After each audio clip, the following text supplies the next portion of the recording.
Hello. Hey. Yeah, it's been a while. So, Yeah, life happened. well, that first Saturday after Christmas, I totally plumb forgot all about the video. I was sick. It was great. Yeah, and then, once you're into the inertia of not doing it, well, then it was just difficult to start again. So, we're back. It's March. So we've been to the library. Yeah. We went last Friday and hadn't read all the books because January was not a very good reading. And February was iffy, but we did. I got 5 books read in February. 6 or 7 books done. I only read 2 books in January, and that wasn't good because I anticipated. I was ready to read. Start off the year right. Oh, I was gonna read all 20 of the books we got in 6 weeks. No, that wasn't. Didn't happen. So I had a couple books that I took back, and so we'll talk about some of those. Tiffany, you want to talk about the first one of this? Yeah, so I started the Dresden Files. It's like a paranormal detective novel. They sell it as hard-boiled detective meets fantasy. That's kind of how they sell it. And the first book was, it was hard to get through. I really loved the main character, but the murder that they investigated was a very sensual murder. And so it wasn't very pleasant to read, especially as a Christian. I don't really like reading about sex that way. And so when I picked up the second one, Full Moon, I got it from Libby. E-reader. I got it on the e-reader and I read it, and it recaps really well. And I started the third one, Grave Peril, and it also is doing a good recap. And so I would recommend you skip Stormfront, especially if you can't handle a very sensual, very gruesome, ugly murder, and the tone just spreads throughout the whole book. So I'm skipping that one and going to jump right in on book 2 and see if it makes sense to me. Yeah. And I've got her if not. So then we can let you know if that plan works or not. And I also got book 4, Summer Night. So I got Grave Peril and Summer Night. So I have book 2 and now I have book 3 and 4 also available to me. If she likes it. That does not bode well for my month. That means I've got lots of books. If you hear lots of buzzing, it's because there are hundreds of bees harvesting pollen from our big Bradford pear trees. Yeah, it's amazing the hum we can hear. Yeah. At the end, we'll try and pull a close up so you can hear the hum because it freaks you out a little bit going, okay, all right. It's the bees territory. Yeah. So this is one of the books I got last time. It's called The Codex. And it says, Raiders of the Lost Ark meets The Amazing Race. And I have to say, it really is what the book is. Yeah. So basically what it is it's about this man who, he is a tomb raider. He is very, very wealthy. He made his wealth starting from, he found this tomb and he robbed the tomb. And, as you do. And from there, found other antiquities and things. It takes place in the Mayan era. Well, it's a Mayan tomb that he I didn't realize it was raided. Mayan. Yeah. Because I was getting a play-by-play. She was like, ooh, listen to this funny bit. Ooh, this is what happened. Which was fun. I really like that. Yeah, I knew she wasn't going to read it. So there was no harm in sharing funny bits. So basically it's his 3 sons, from all different mothers.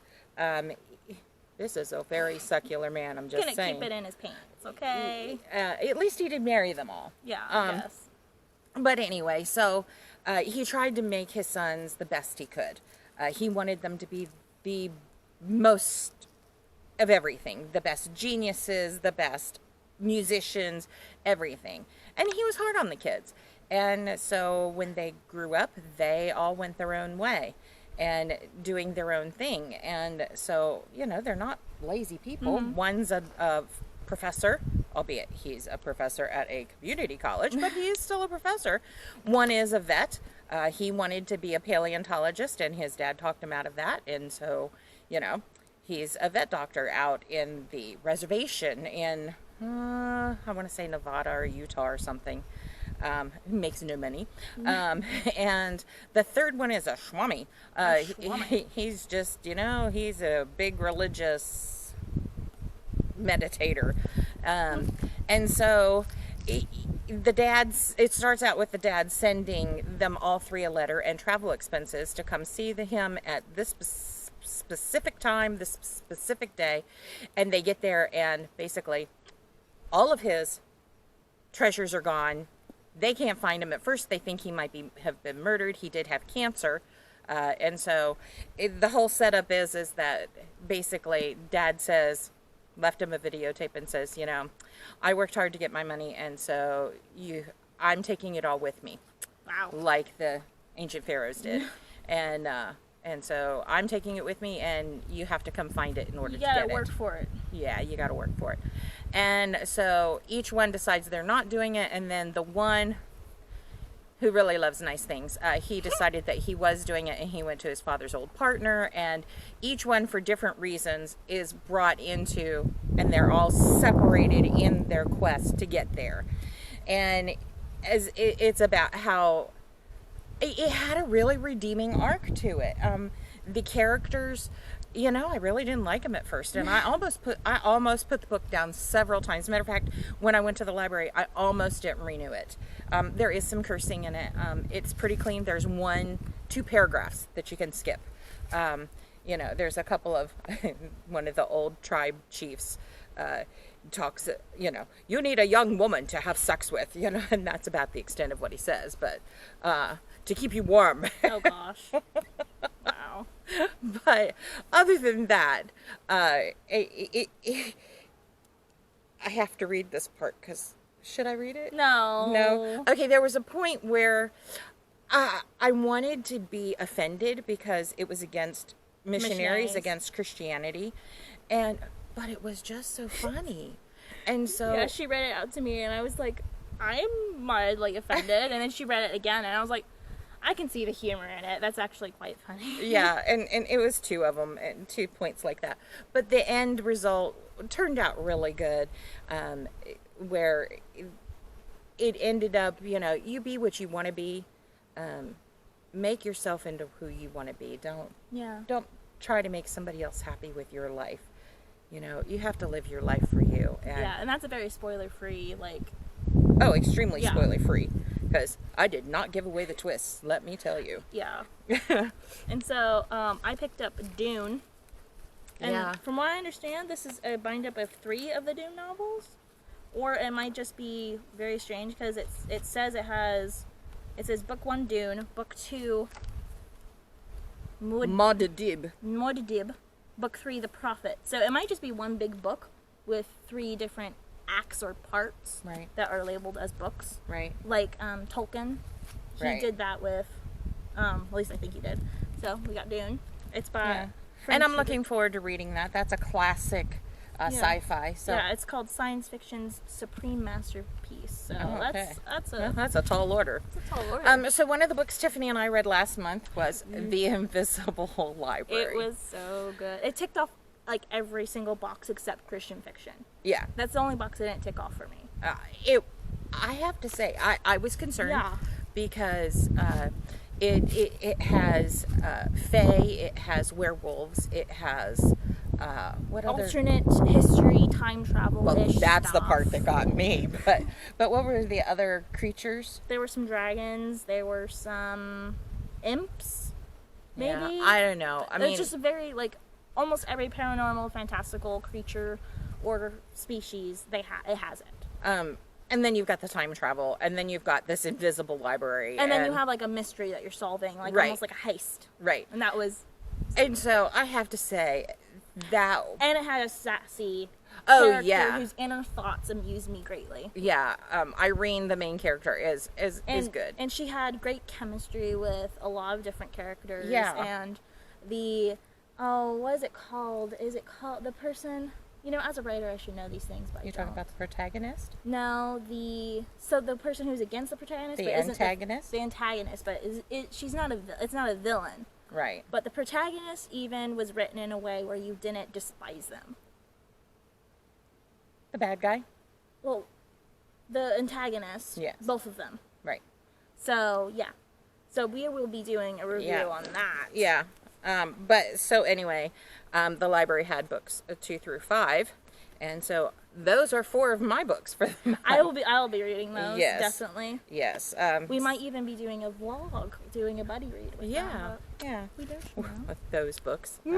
So it was cool because basically they go in and out of different alternate worlds, alternate realities. It's very subscribing to the parallel universe. Yeah, and so they go in to get a work of fiction, generally speaking. It could be other things, but they go in and to get that and then bring it back and to preserve it in the Invisible Library. Because they're book hoarders. Well, and plus by them having it, it preserves it, and it preserves that world, it preserves their world, and so anyway. But so I was a little bit concerned when at the end of this book how they set up what was going to be happening in the next book, and I'm like, but I like the time travel, I like the jumping in, and she said, don't worry, they're not going to stay. There's still going to be some of that closure and stuff. Yeah. And so the other series, well, no, I have more series. I picked up the Brandon Sanderson Steelheart series. Is it called the Steelheart Trilogy? No. Let me see. On a memento. Yes, and I'll be reading that one too. It's called probably. The Reckoners. It's his young adult series. Has superpowers, like mutant powers, and I'm very intrigued. The premise sounds very much like the first Mistborn novel, where there's a emperor almost, a villain who overtook a city, and it's our duty to stop him. So I'm very cute. So I read the first chapter of Steelheart, and the prologue, actually. I would not recommend this to a young teen. It is very gruesome. It's not even really a spoiler because it happens in the first chapter. There is a mutant that comes into a bank, and he can point and shoot with his fingers and disintegrate someone. And he does this to an infant while its mother is clutching it. And Brandon Sanderson describes the skull and how the mother is horrified. So I would not recommend this to a young teen. Or you make sure, if you're a parent or if you're a kid watching, make sure you're mature enough or that you can handle that. Because I wouldn't want you to get nightmares. I wouldn't want you to... I wouldn't recommend it to a young teen, or if you can't handle gruesome things. I don't know how the rest of the series is going to go, but just from the first chapter alone, the tone is very dark. But it's Sanderson, so there is humor in the darkness. So I saw this one, Here and Now and Then. To save his daughter, he'll go anywhere and any-when. And you know, we're a sucker for time travel. I really am. Especially and it seems like it has a father searching, father-daughter relationship. Well, he's torn between 2 lives in 2 different time periods. Oh, that's angsty. Yeah. So I don't know. I'm intrigued. It was one of the last ones I picked up. I'm like, okay, we'll see. I'm not sold, but we'll see. This is one that I got last month or last trip. And you know, I kept not reading it, but it actually ties to Sherlock Holmes. It says, drawn deeper into the investigation, Pendergast, who's our main character, uncovers a mysterious connection between the dead miners and a fabled, long-lost Sherlock Holmes story, one that might just offer the key to the modern-day killings as well. So, I mean, you mentioned Sherlock Holmes, and I'm intrigued, and... Yeah, so I had to get it again because there was still enough pull on me to go ahead and get it again. It is part of a series, so we don't know who Preston is, we don't know who Child is. Yeah, we don't... Yeah, Preston and Child are the authors. So, No, they're not. Yes, they are. Preston and Child are the authors. Oh, Pendergast. We don't know who Pendergast is.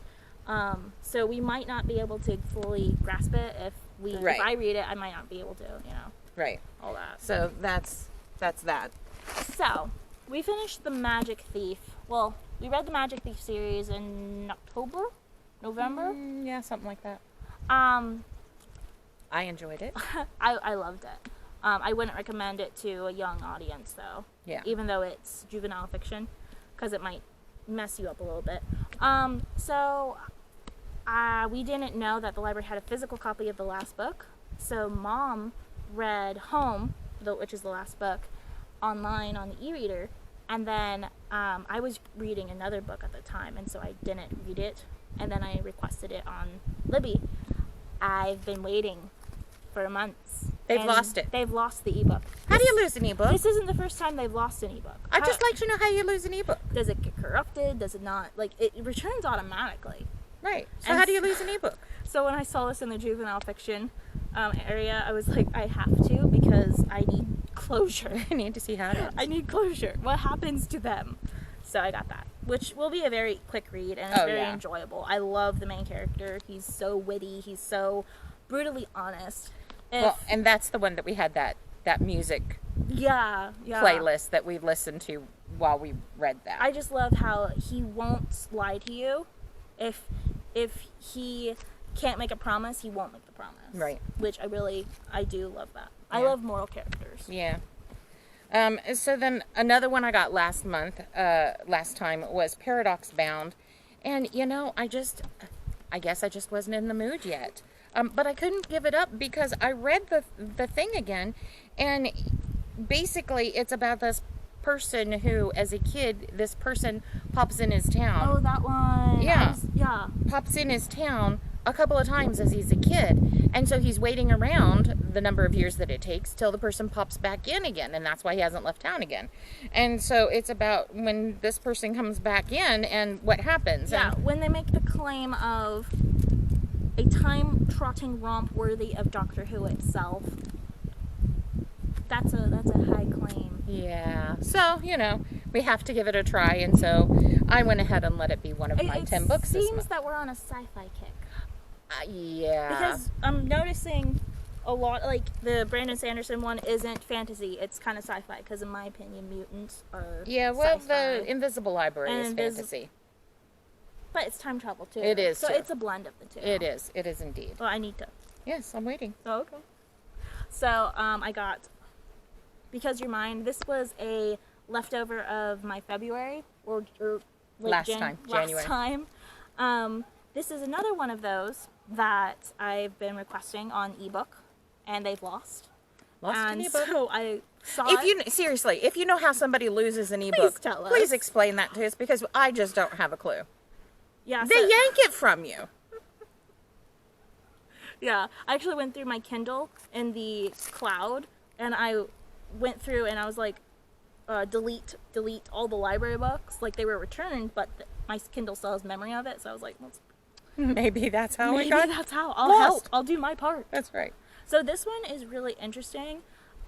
This lady, her husband dies, and she's pregnant, and her father-in-law wants her baby, and it's very creepy. And so she enters a marriage of convenience with a friend of hers. Oh, yeah.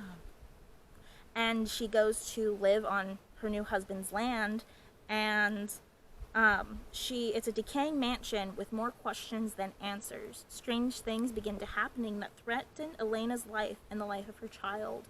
Are they merely coincidences, or is something more sinister at work? A mysterious painting, a haunting melody, and a love stronger than death leave Elena questioning where darkness ends and light begins. So that sounds really good. And it's also Christian fiction, which I'm kind of craving too. Yeah. It's a nice, especially after reading the first 2 Dresden books, which Full Moon isn't that bad. Right. But, there's still cursing. There's still mentions of sex. There's still all those things that as a Christian are very, you need to scrub it off sometimes. Right. They're dirty. They're dirty. Though those 2 count as one. okay. All right. So I was looking around through the sci-fi, as you do. As you do. And, just kind of looking through. Oh, and as I'm there, last month I read Saucer. Oh, I thought you were doing a different story. I was like... And it was okay. From the summary, I thought it was going to go somewhere totally different than it went. I thought they were going to take this UFO out into outer space and have travels. No. They take it out into outer space and come back, and it's all about... I've actually read a story like that before. Really? It was really annoying. Well, so as I'm looking through the science fiction section, lo and behold, I see Saucer, and then Conquest, I think is the name of it. So it's a sequel, and I'm like, not today. Not today, sir. Not today, because it's more of the same kind of stuff, I guess. Yeah. But so I saw this book. It says The Girl with All the Gifts. It's compelling and intense, heartfelt, painfully human, and Just need a bit of pain. yeah, but it was interesting. It says every morning Melanie waits in her cell to be collected for class. When they come for her, Sergeant Parks keeps his gun pointing at her while two of his people strap her into the wheelchair. She thinks they don't like her. She jokes that she won't bite, but they don't laugh. Melanie is a very special girl. The Girl with All the Gifts is a groundbreaking thriller, emotionally charged and gripping from beginning to end. And so Tiffany has this theory that you should read the first chapter and see if it grips you. Yeah. Well, so Especially if you're at your limit. Right. So I started reading, and It gripped you. I continued to wonder. I mean, it hasn't gripped me, but I continued to wonder. Literally, I sat down in the library reading it. And so I decided, you know what, I'm intrigued enough. Oh, it says not every gift is a blessing. So I'm intrigued enough to let it be one of my 10 books. And I'm intrigued enough for her to spoil me and tell me, because, I don't know, whenever there's like a little child being hurt by grown-ups, it's very hard for me to read. I don't think she's being hurt by them. I think she's being trained, but they're protecting themselves from her. Yeah. Is really what I think it is. So I don't know. I don't know when I'm going to get around to reading it, because I'll just be up front with you. Invisible Library. takes Invisible precedent. Library is heading up first, because Yeah. I have now finished the Codex, which is the one that I had started and was taking back to the library unfinished. And so I brought it home and wasn't sure. And yeah, so I did finish that one. And then I had started the second book in the Invisible Library, and I could feel the Invisible Library starting to fade. Yeah, because see, she has this thing, like the Stormlight Archive is just one big book to her. Yeah. Instead of All separate three, books. yeah. Well, 4 separate books because of Edge Dancer. True. And so, yeah, so I put that down, and I do have Isaac Asimov's Cage of Steel on my Kindle that I'm reading. And so I thought, I'll just finish reading that so that we can do a review of the Invisible Library before I lose it and get it mixed up with the sequel. So, yeah, so as soon as we do that, which is coming up next, which you'll see next week, I'm moving right on to the next one. So I picked up the it's commonly called the Grisha Trilogy, but the official title is it might be the Shadow and Bone Trilogy. I don't know. I picked up Shadow and Bone and Siege and Storm. I have Ruin and Rising. This was from our last library trip, but I didn't get around to reading it. I am interested in Six of Crows and that duology, but I tried reading Six of Crows, and they just off the hat mentioned, oh yeah, the power system. You know how it works. We don't have to go into this. I'm like, excuse me? What power system? I'm lost. What country are you in? So I want to read this for backstory, but it is a very... the main character is she's not certain who she is, so there's that angst. And then I've been spoiled that there is going to be a love triangle. Oh, and you hate those. If they're very rare, I like those. They have to be done extremely well for me to like them. So hopefully this is not excruciating to read. So there's that. And that's the end. We did it. That's our book haul. Oh dear. Our library haul. And Book spell. yeah, and so we have them for about 6 weeks unless we finish early. But as you can see, she has books and I have books, and we like to Smush. Yeah, we both like to read. Yeah, then there's some books that we own that we'd like to read. Right. Tiffany has some books that she... Yeah, I have 3 self-published books from friends of mine that I want to get to reading. So that's on her list for March as well. So Yeah. she has a very busy March. But she is a super fast reader when she decides to read. I, on the other hand, have to just keep plugging away. Keep plugging away. yeah, plugging like away, she was reading the away. Codex the other day, and she had 60 pages left, and I was like, oh, she'll be done in an hour. And it was 4 hours. And I was like... Well, I did put it down to do several things. Okay. Every time I came into the room, she was reading it, and I was like, are you okay? Yeah. I'm not the fastest reader, but I enjoy what I read. Slowpoke Rodriguez. Yes, in everything I do. Ooh. So, that's us. Glad to be back. Sorry we left so Suddenly. Yes. And without explanation.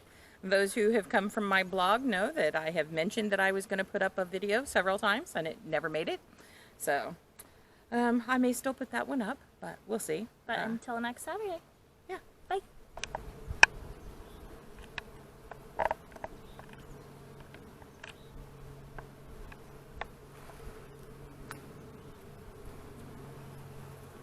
Don't know if you can hear that, but it's buzzing.